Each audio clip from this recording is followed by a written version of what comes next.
दोस्तों, आज हम बात करने वाले हैं भारत के उस मंदिर के बारे में जहाँ पे भगवान की मूर्ति या नहीं शरीर बदला जाता है। भगवान बीमार पड़ते हैं, भगवान को बुखार आता है। नमस्कार दोस्तों, मेरा नाम है श्लोक तिवारी और आज हम बात करने वाले हैं एक ऐसे ही ऐतिहासिक मंदिर के बारे में। वेलकम टू द श्लोक show. Please subscribe, like and share my channel. आज की ये कहानी है पुरी के जगन्नाथ मंदिर की।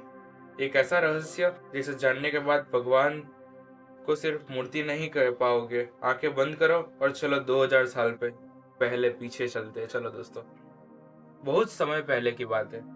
उड़ीसा के जंगलों में एक दिव्य स्थान था, नीलांचल पर्वत। नीलांचल पर्वत में यही भगवान विष्णु प्रकट हुए थे और इस रहस्य को जानता था सिर्फ एक व्यक्ति, आदिवासी सरदार विश्वावसु। वो भगवान की पूजा करता था लेकिन किसी राजा को इससे खबर नहीं थी। फिर आए राजा इंद्रद्युम्न। राजा ने भगवान को पूरे संसार के लिए प्रकट करना चाहा, लेकिन भगवान अदृश्य हो गए। राजा टूट गया।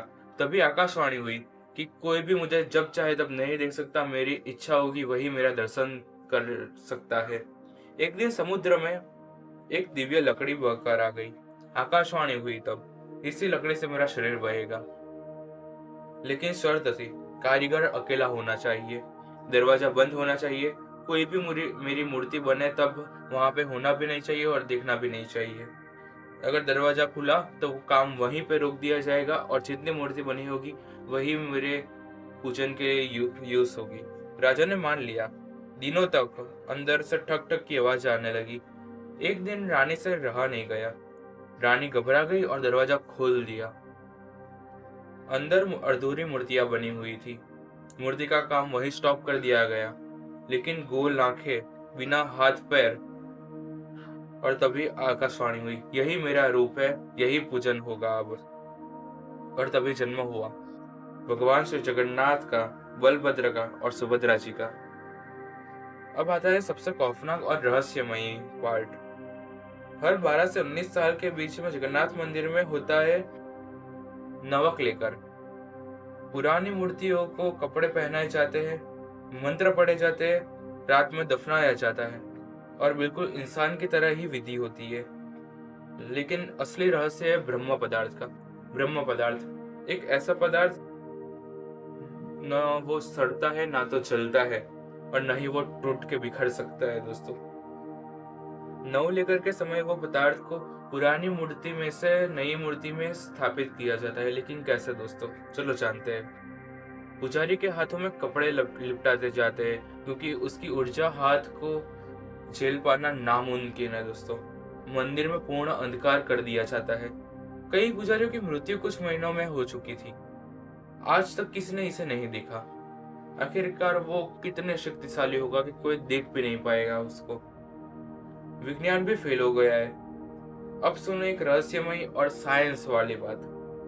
उल्टी हवा में लहराता ध्वज।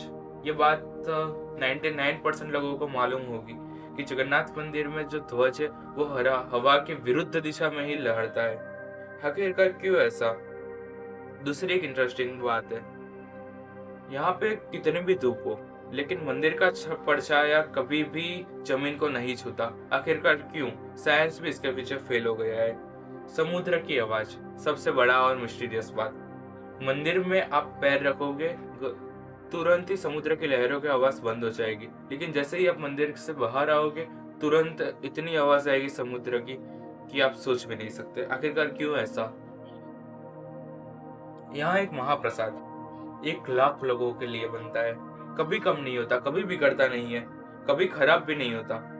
राजा हो या गरीब, सब जमीन पर बैठते ही खाते हैं। कहा जाता है जगन्नाथ का प्रसाद अहंकार को तोड़ता है।